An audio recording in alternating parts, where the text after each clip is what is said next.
So the Villainous pilot has officially hit the internet, and everybody is rioting and raving in the streets. Why are they so excited for Villainous? Well, let's just say that Cartoon Network has a crusty, dusty, musty closet full of secrets that they have lopped a lot of ingenuity and talent into for a long, long time, which includes this show. This show has been like the crown jewel of Cartoon Network. I've seen so many people describe it as like the saving grace, like it's gonna save Western animation, like we're gonna make Cartoon Network great again with this show. And people have been waiting. They've been sitting on this show as long as the network has. How long has Villainous been around? Well, I'll give you a brief history. Let's go! 2012. Villainous is initiated as a web series. It kicks off, it does pretty well. So its creator, Alan Eturiel, goes to Pixelotl, a conference in Mexico that is geared towards like digital projects.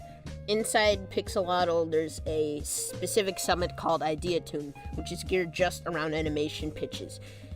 He pitches it in IdeaToon in 2014. A couple CN executives come across it, and they're like, hey, this could work pretty well for us. So they bring it over to Cartoon Network. Does pretty well. Does gangbusters. Everybody loves it.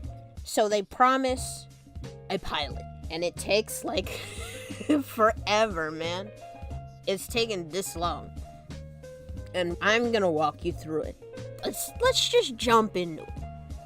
So we cut to a cold open where some random villainess is getting the snot beaten out of her by this annoying jock. While she's walking home defeated, surrounded by a bunch of Cartoon Network Easter eggs, she is given a strange visit by a strange being. And then the title sequence shows up. We then enter into one of Dr. Flug's various dreams about success and whatnot.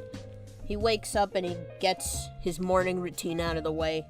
He's a very organized man, by the way. He gets 505 and dementia ready for the day, and in the midst of that, he's summoned by his nefarious boss, Black Hat. Black Hat gives him his mission today. Defeat Sunblast for Penumbra, the villainess that was getting beat up earlier in the pilot. He carries out his plan with 505 and dementia, because he can't really trust them alone, be honest. He has a 72-step plan or something like that. He has it planned to the T, but these two yokels couldn't stick to even step 1, so they mess everything up. To be fair, they come pretty close to catching Sunblast, but they just end up defeated and humiliated anyway. Flug wigs out, they go back to headquarters, but Sunblast decides to track them in order to get closer to Penumbra, so that he can finish her off later. Flug is freaking out, and on top of that, Black Cat calls him up to check in on the mission, and he's under the impression that they've already finished everything.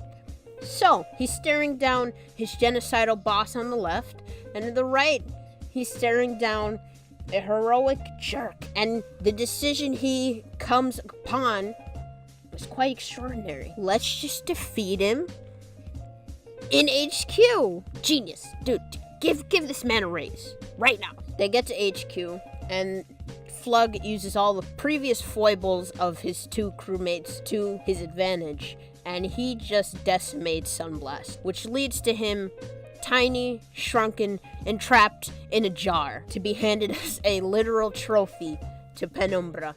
She's really happy, but upon discovery of Black Cat, he's notoriously furious because this was a rather mediocre job done. The credits roll, and we get one last scene of Penumbra on a plane with the jar that's supposed to contain Sunblast. It just has a light bulb in it now. That's the end of the short. I think this is a really good start for Villainous. The animation's of similar quality to shorts. Not much has changed in that department.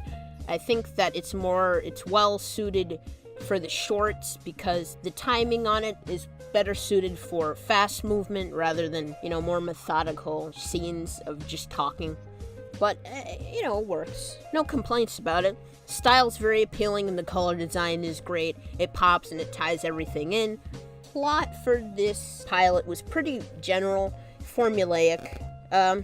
No complaints, but the pilot is more focused on setting up a very basic premise for Villainous to ride off of in a prospective first season, in which case I'm seeing Monster of the Week come from it. And that's okay, but it doesn't allow us to see more of the main characters, and it just gives more of a general look of the environment that Black Hat and his minions are placed in. And it's a little too generalized for me, because it doesn't go into great detail. Where do the heroes come from? How do they know about these other people? Would Penumbra and other associated pseudo-villains be part of the show? You know, things like that are not really answered. They're not really needed at that point. Villainous could go on to have 6 seasons and a movie, but I feel like it could have more things answered in the pilot. For people that are not in the know, might look a little drab from the outside, but it's fine. You know, it's the same Villainous brand y'all know and love. No real issues. It's just a matter of personal preference. So, overall, it's a good introduction. I would have wanted a deeper dive into the main characters. There's a lot of speculation, and that's always fun. But I wanted like a concrete look at who Dr. Flug and 505 and Dementia, and of course, the Villainous Black Hat all are. If Season 1 does prevail, which I do believe it will, then we will in fact get the answers to these questions answered really quick. Apparently Ian Jones-Corday and Toby Jones of OKKO fame helped work on this pilot, so to me that only signals even more that this show is gearing up for a prospective American release, which is excellent. That's what we've wanted all along. I hope that it comes fast. I hope that the allegations are dealt with. Big yikes from me.